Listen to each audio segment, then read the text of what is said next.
For early access plus exclusive content, facilitated discussions, live one-on-one Q&As, and more, become a patron at patreon.com/Bruce Poinsett. Welcome back to the Blacktastic Adventure. I'm your host, Bruce Poinsett, and on today's episode, I speak with BASE Southern Oregon. Black Alliance and Social Empowerment, or BASE, is a volunteer nonprofit community organization established in 2020 that provides a welcoming, supportive, and shareable platform for Black community members and their families to connect, collaborate, and ultimately prosper in Southern Oregon. Through information sharing, events, connection, support, and resources, BASE serves to build an inclusive, thriving community to combat structural racism that is still prevalent today.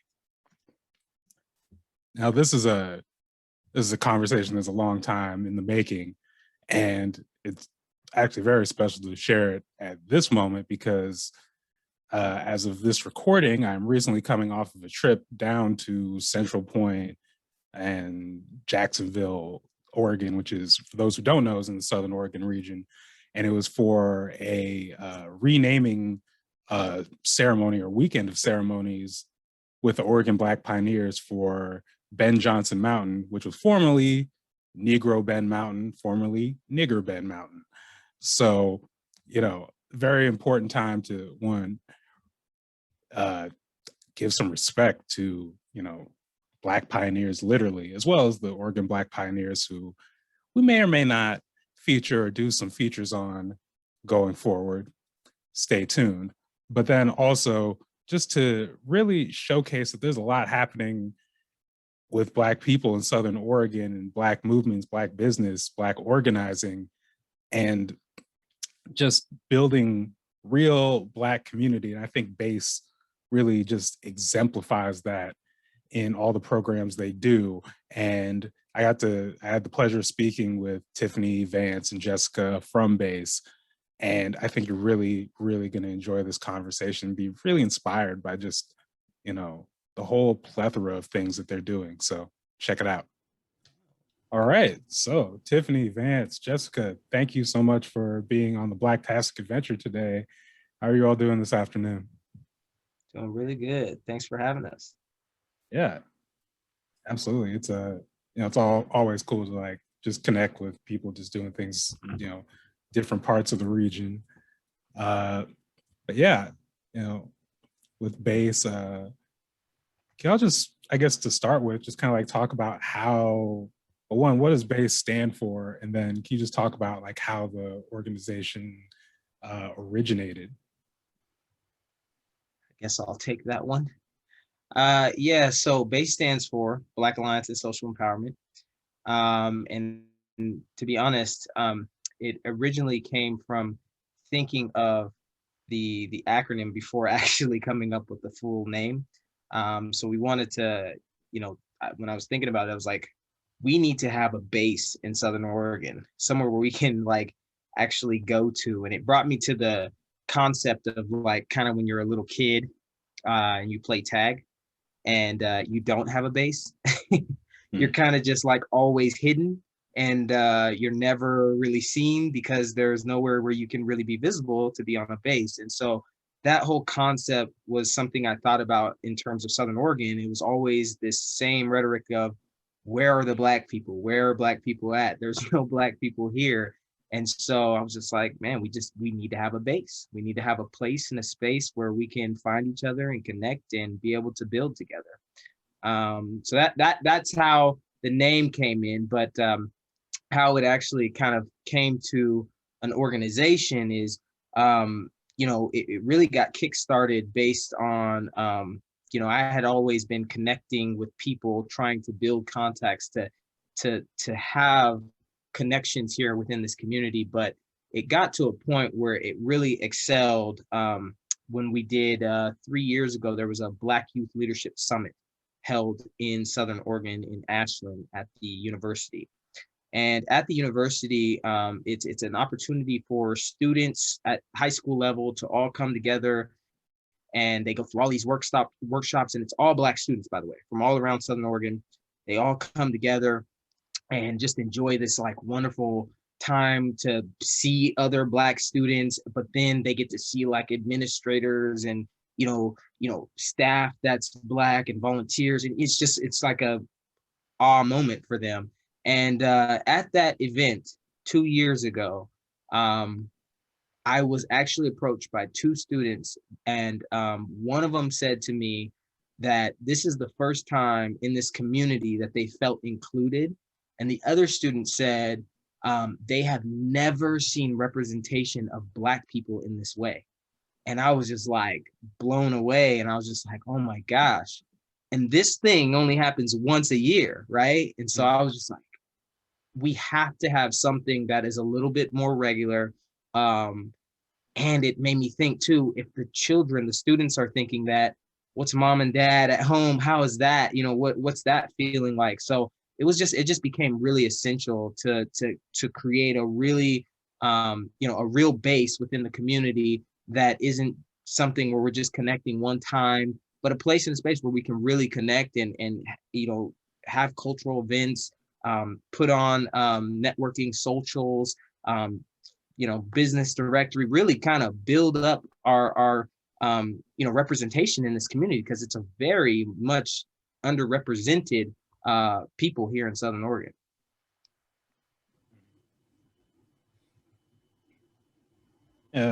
Tiffany, Jessica, you have anything to add to that? I mean, I'll toss it to Tiffany mostly because I wasn't here for the very start. But I definitely think I can echo, as someone who's new to the community, that feeling of like, I know there's Black people here, but where are they? And kind of wanting a home base, wanting some kind of base, and not knowing where to turn until like I found, Vance and Tiffany and the rest of the group. And we get that echoed literally every time we talk to people and have these networking events and talk to Black people in the community. That's the same sentiment, that they just didn't know didn't know there were other people out here. And it's been really awesome to have base kind of provide that for people. Yeah, I think Vance and Jessica did a really good job describing base, and, as a mother of three and, a volunteer in this community, it's really important for us to be able to see each other and to be able to grow together and to be able to do educational things and fun things and not always come together when there's something bad. So like base is a very uplifting, empowering space, not just for Afro Scouts or for the BSU, but for all around adults. Any age is invited. We want everybody to be united. So, we're really blessed to have base, and, we are really trying to make a difference. Yeah, I think that's one thing that really just attracted me to like following the group, is that it wasn't just, like you said, it wasn't just based on trauma. It's really based on like building community and kind of like really full community. And to that end, can you just talk a little bit about just like sort of like the different programs and activities that base does? Yeah, so kind of going back to what I was saying, just to kind of give you an understanding of why I'm going to go into what we do. Here in this community, because of the history of Oregon, what we found is that, people are not only looking for Black people, but there is somewhat of a scattering of Black people around the community where, you may see somebody every once in a while, but even when you see that person, it's almost kind of an awkward or odd, you don't necessarily go and introduce yourself and do all that whole deal there. So we're really trying to kind of take base into phases, and phase one is really to try to establish those social and connective relationships so we can get to some of the more progressive work that needs to be done in the community, but we have to be able to build together. So, some of the things that we do is, as Jess was mentioning, the networking and social events, we try to provide those so people can get to know each other. They can know what businesses are here, what resources, support, and build just in those simple ways that are necessary. Cultural celebrations, we've done the MLK event, we've done Malcolm X, we're getting ready for Juneteenth, we're looking at Kwanzaa. These events are Black cultural celebrations that need to be happening in this community to represent ourselves in this community. And they're important for us because typically when people have celebrations and there's things to, come together and celebrate, that's a great moment for people to get to know each other and build. But we have to have those things. And BASE is trying to really create those things and even bring in other partners and organizations to help support those things, because that is true representation. We talk about an inclusive community, right? That means that all groups need to have representation within the community. And so we're trying to make sure we divot that hole in Southern Oregon. Outside of that, we have Afro Scouts, which is a youth development program. Obviously, I mentioned kind of the opening story about the students that I met, right? They just don't have an opportunity to see each other, to be around each other. And, one of the things that I get from that is, a lowered self-esteem because they're not seeing themselves represented properly in this community. And so Afro Scouts is a really, really unique and cool program because not only are we exposing the children to all kinds of great and unique things, but they're seeing their own peers and they're seeing staff and administrators and people that look like them that are helping build them and get them involved in all these different kinds of activities. So it's really building their self-esteem and making them feel pride in being who they are and happy about who they are, right? And that's very important. We kind of just dismiss that. The other thing we have is a liaison program where we're working with the police. And this was really a proactive approach to what happened to George Floyd. There was a lot of protests and a lot of things happening around the country, around the world. We just kind of said, hey, we need to be proactive. We cannot pretend like this long resume of killings of Black people that's happened all around the country can't happen here. So why wait and be reactive? We need to be proactive because the resume is proof in itself. So we, got on the phone, called the chiefs of the departments here in Southern Oregon and set up conversations, got to some forums where we had the community come in. They got to hear from the community. And, long story short on that, now we're at a step where we've gotten a full list of commitments from, the various police departments where we're going to put together a liaison program to help be an intermediate for interactions that Black people have with police, to really kind of help that whole process of distrust and whatnot. We also do a scholarship for youth. We want to see the youth, not just in Afro Scouts, but, any of our, young African-American Black children, youth here in the Valley. We want to see them do well. And we want to help support, their endeavors and make sure that they have an opportunity to do those types of things that they want to do. And so we kind of are new putting that together, but that's something we're looking at, rolling out here soon. And in addition to that, we have a business directory. And this is kind of an important piece because, we want to push that, social integration is one thing, but economic integration is a whole nother thing. And we need to see more Black businesses. We need to see, promotion, advertisement, support of those businesses. And so, as I was mentioning with the cultural holidays, right? So our Juneteenth, we're going to be pushing all these Black businesses out on that day to give them some true love and support and make sure they're recognized and supported. And then, our goal is to sustain that and not just have it for Juneteenth, but to send a true message that this is something that we're planning to continuously support these Black businesses. And so I know I'm chatting and I want to let these two chat too. So I'm going to pause right there, but that's kind of a scope of all the things that we got going on.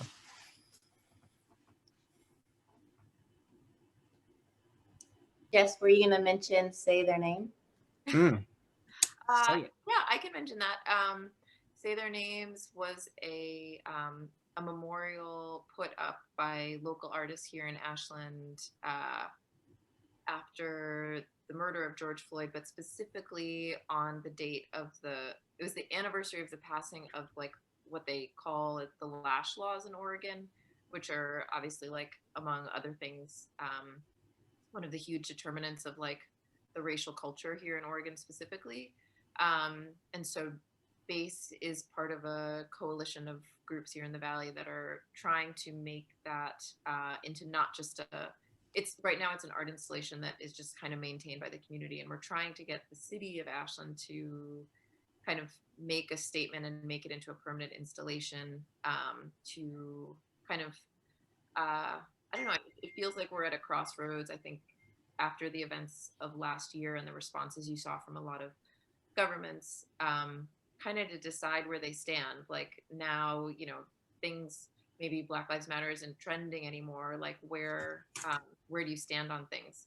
And I think BASE in general has tried to do a balance between, I think first and foremost, we are trying to uplift the community here. And there's always that recognition of that, like this uplifting that we're doing is fighting against so much like systemic racial baggage across the country, but specifically in Oregon.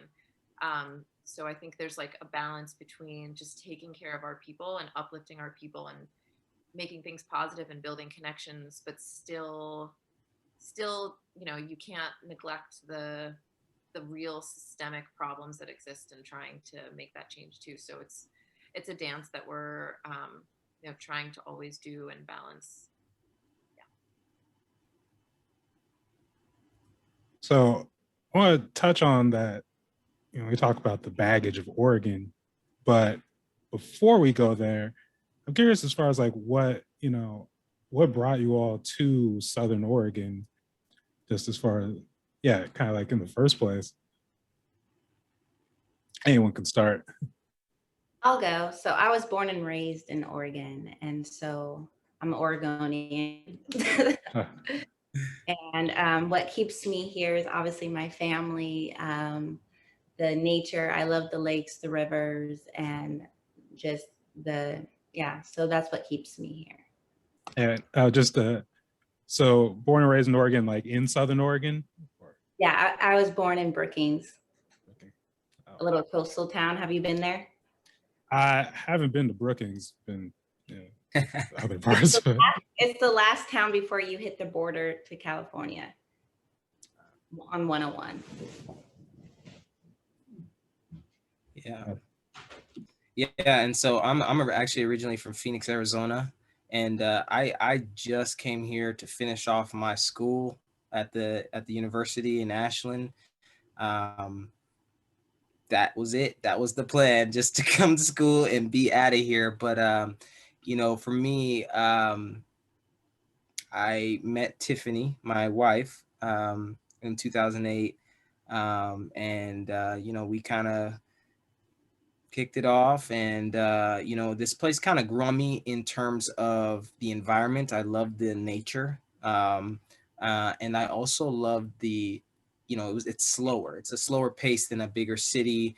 Too much happening, can't get nowhere. It takes somewhere 5 minutes here takes 30 minutes in the big city. So it was just a little bit more convenient, but navigation, obviously being a Black man here was a little different, and that is really why one of the reasons why I jump started into getting involved in the community, because I was like, if we're going to plant our roots here, once we had our first daughter, it was like, okay, we need to make sure she has all access and opportunity, and that required us really getting involved in the community.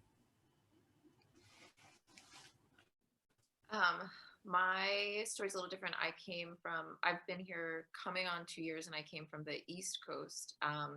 And my husband and I wanted to get out of the city. We were in New York City and wanted more nature. And it's a really big challenge to try to find a place that's got Black people in nature. So it was kind of,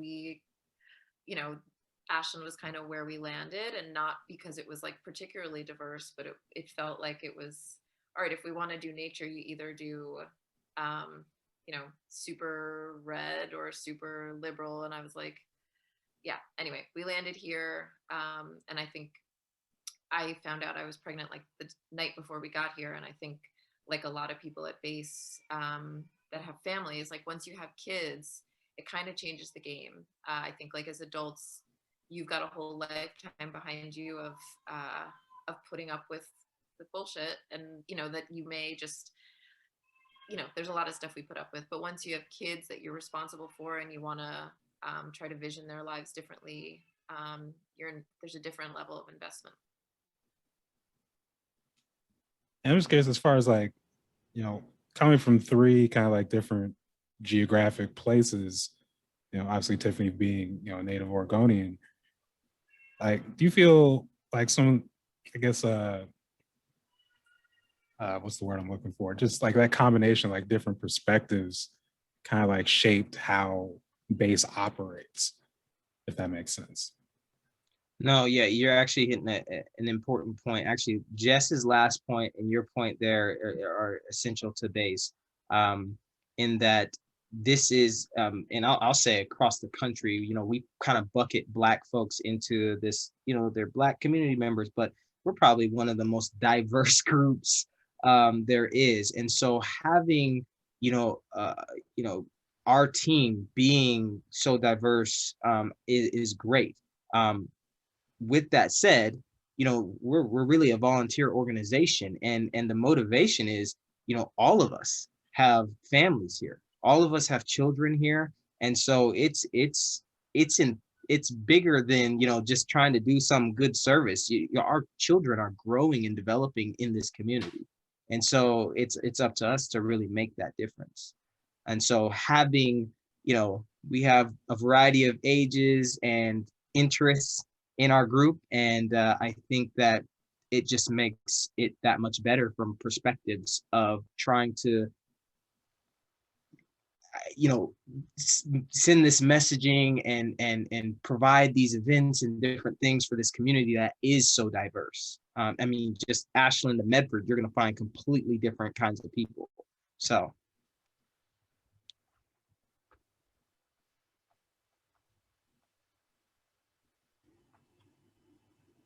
Yeah.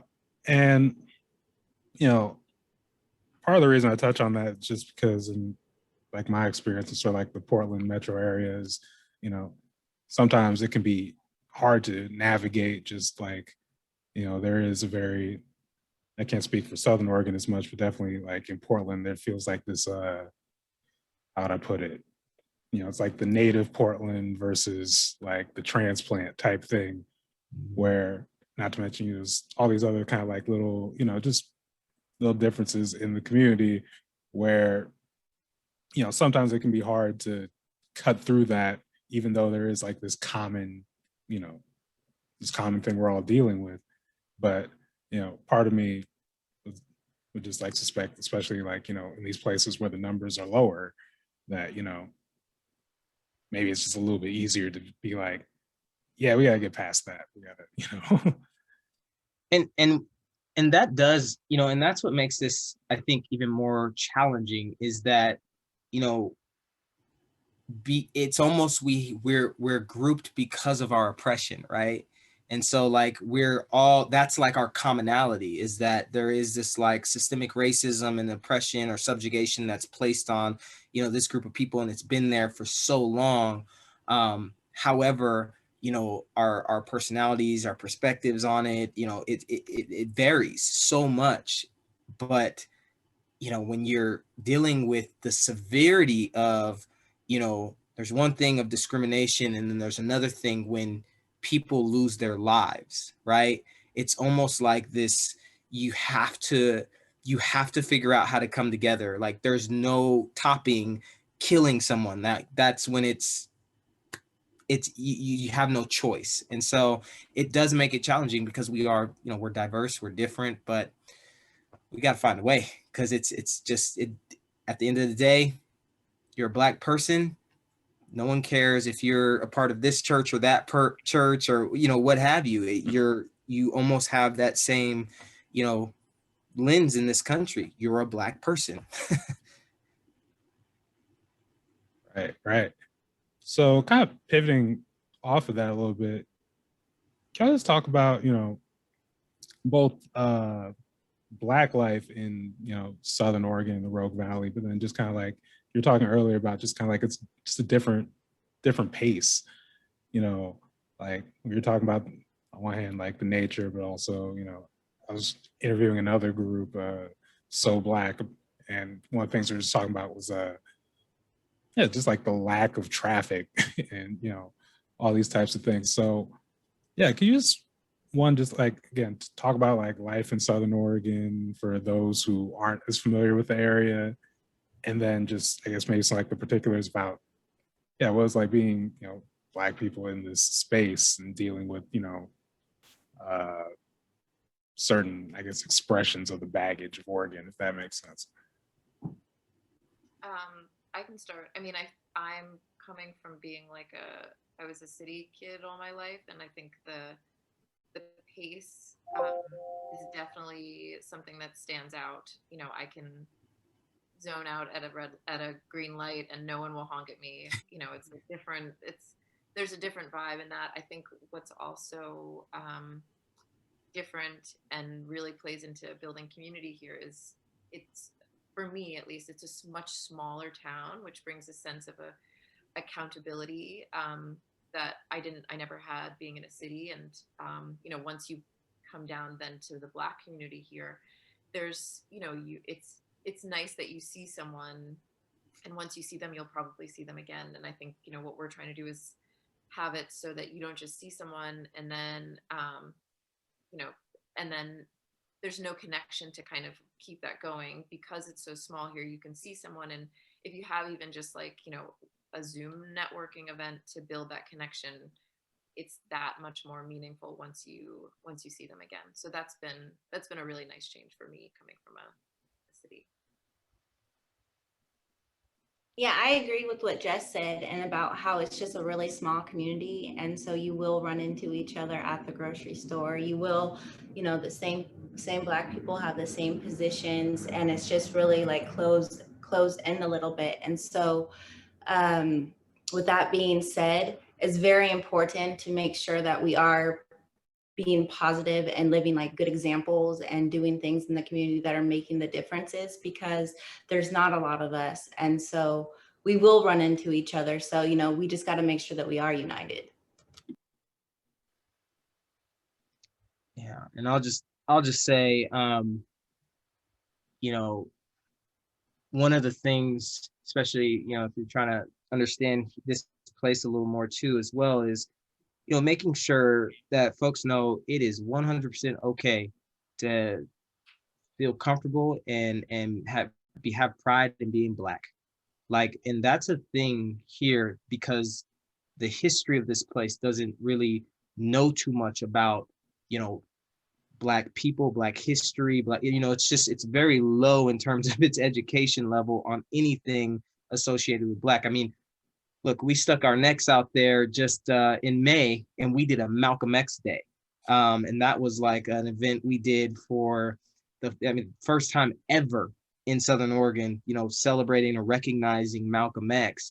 And, you know, I that was probably a little nerve-wracking for some Black folks to be a part of, you know, to be maybe how they might be perceived, just because, you know, there's just a lack of education on just a lot of historicals on just Black people, even in the Valley. I mean, a lot of white folks just don't know why it is the way it is right now.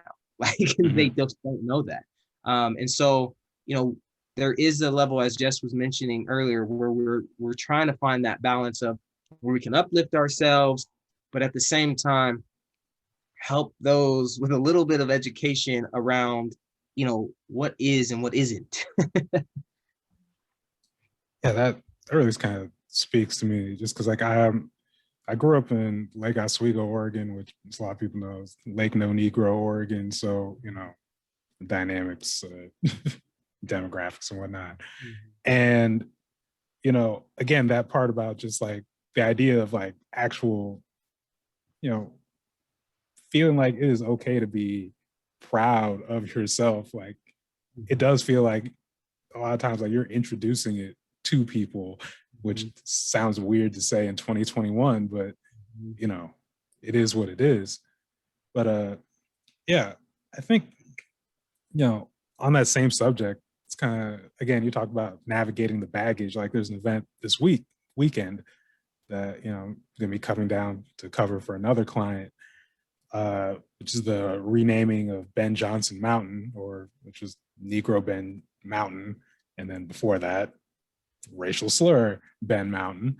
And it's kind of interesting, just like when we talk about what brings people to Oregon and what attracts people to Oregon, like being able to engage in nature, like hiking things like Ben Jonson Mountain, but at the same time also being like, I am hiking Negro Ben Mountain right now. Like, can you just talk about kind of like navigating that duality?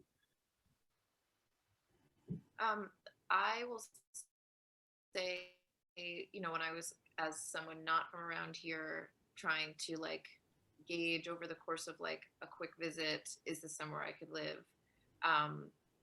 There's especially in Ashland, there's a sense of hyper liberalism here.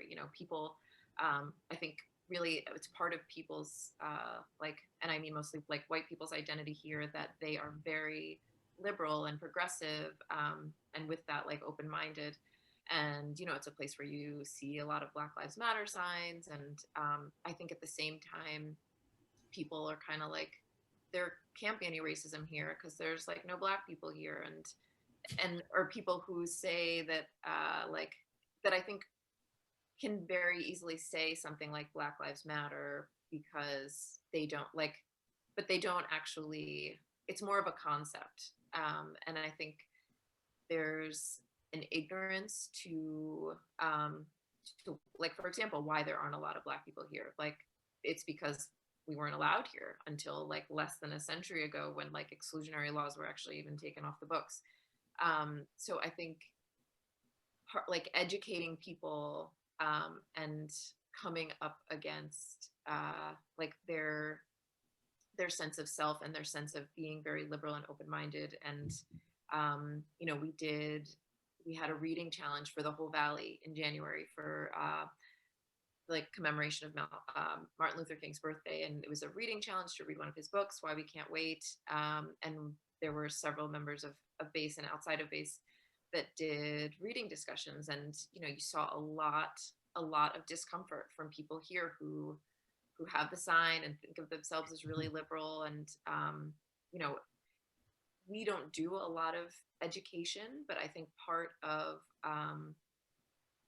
what BASE is trying to do is kind of establish a presence, not just for like members of the Black community, but for outside the Black community to see that like that we're here, and that they need to be, that in that they need to be accountable to us. And there's a few different things that BASE has done to kind of try to bring about more of a kind of an education just through our presence, that Black people are here. And so you owe it, you owe it to yourselves, you owe it to us to I don't know, to actually be the open-minded person that you say you are. Yeah. I'm sorry, Vance, were you about to? No, go ahead.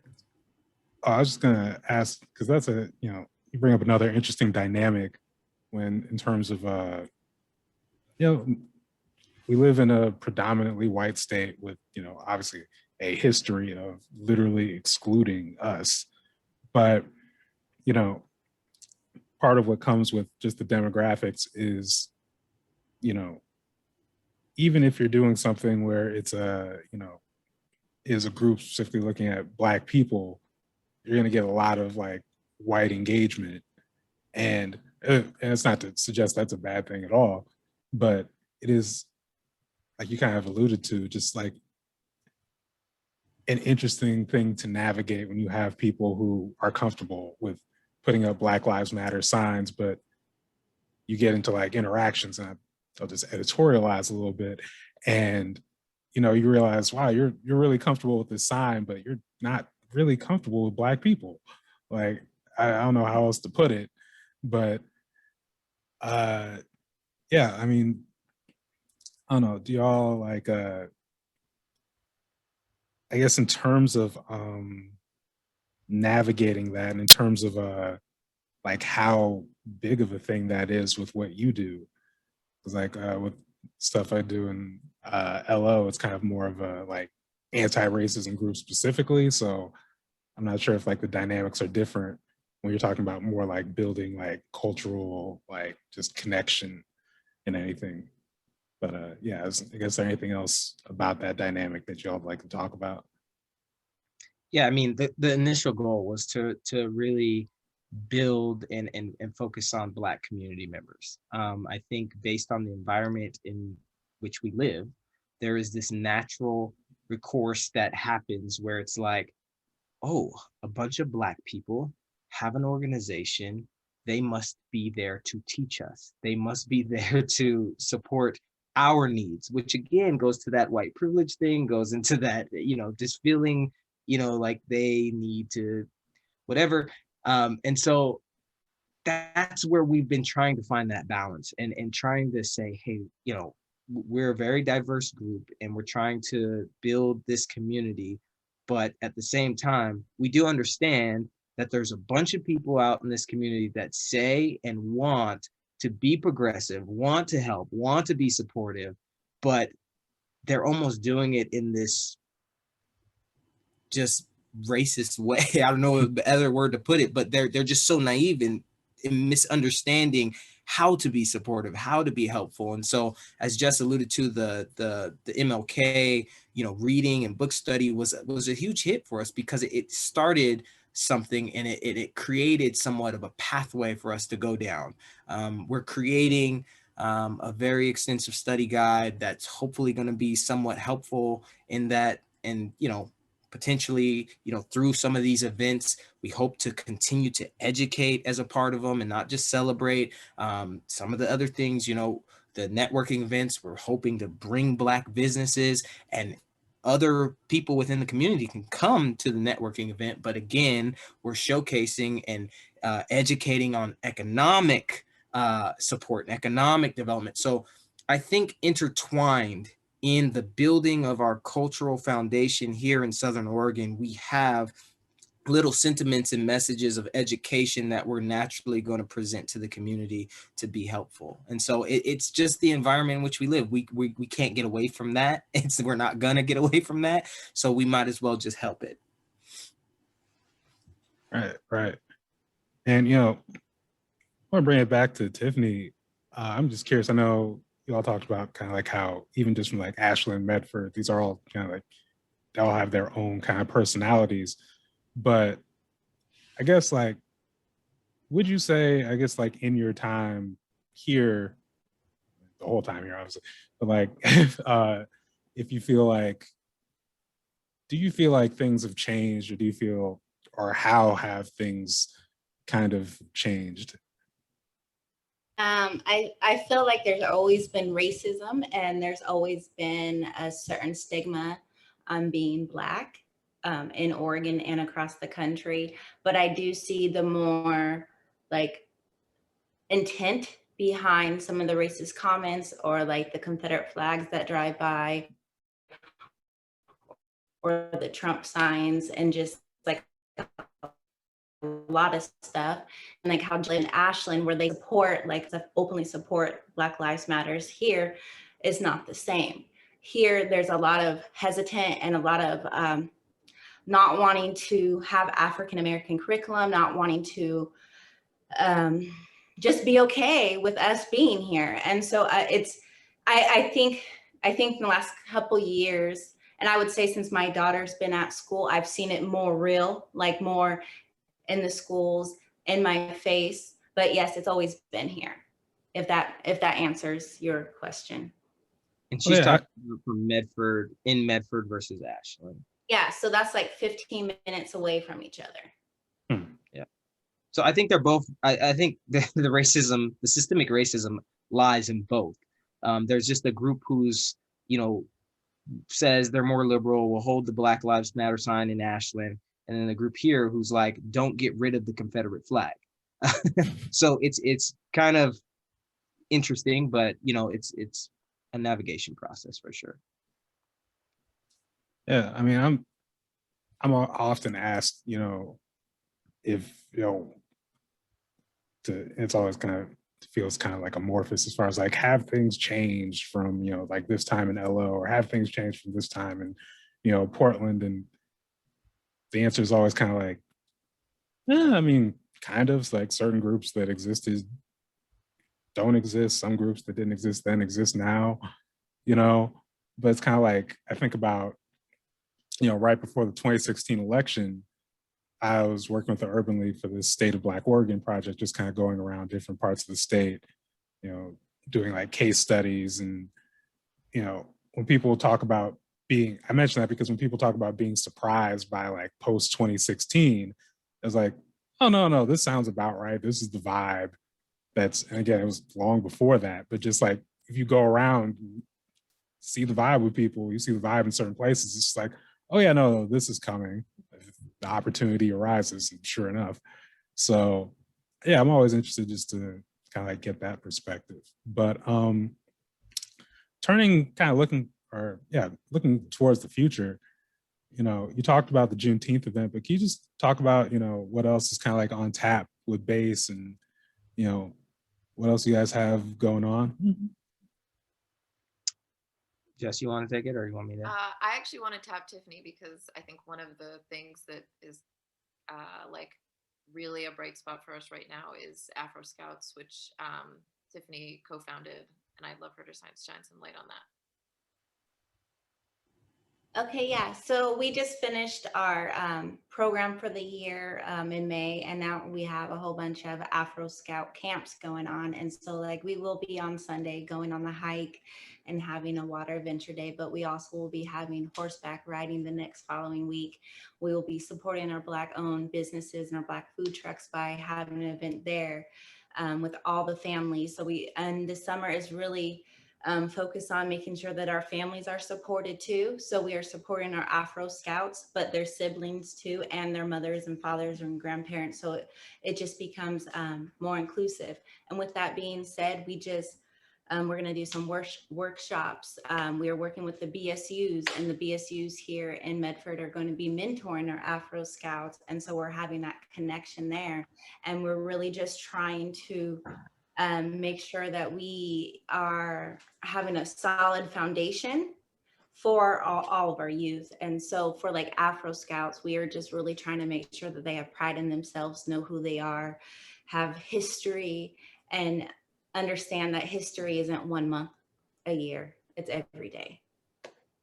Yeah, and I think one of the other important things about, you know, this summer, we had a you know, as Tiffany mentioned earlier, about the, you know, institution not wanting to teach our young about themselves, about their history. I think one of the things that we do that's so great for them is we do give them that, and we're not relying on the institution to say, hey, please teach our kids about themselves. We're providing that, and we're providing it in a narrative that's empowering, right? Because you can say teach our history, but there's certainly certain ways that I'm seeing how our history is being taught to, you know, our young, and it definitely doesn't necessarily feel good. And so teaching it in a way that's you know, empowering, and painting that picture of, you know, your exceptionality as a people. I mean, because really that's what it is very important. But for the summer, as Tiffany was saying, with the families and getting them all involved, you know, we really want to expose these children to things they have never ever done before, never seen, never been a part of. And we see that as kind of one of those ways that we can really provide to the exploration of some of their passions and inspirations around what they want to do, or, you know, their creativity, their imaginations, etc. And that's something that we want to open the door to, because I feel like a lot of times we're locked into this isolated way in which, you know, this is what we do, this is what we you know. So we're trying to go above and beyond and just really expose them to so much. And Oregon is a great place to, you know, really get out and see and do a lot of things. So we're hopeful that we see some inspiration come from a lot of different things we're going to do. And and the last thing I want to say about Afro Scouts is that we really just always ask them what they want to do. And so that's something that we're looking forward to, just hearing from them and making sure that what we do is something that they want to do. So it's not leading by our voices in our minds, but it's really by our youth, which is our future. So that's something that I really hold dear to our heart, because, you know, it's not our vision, it's theirs. Yeah, well, I think that's a perfect place to wrap up this part of the interview. Tiffany, Vance, Jessica, thank you again for taking the time today. All right. Thank you so much, Bruce. And, you. we look forward to seeing you, I think, at the Ben Jonson Mountain hike.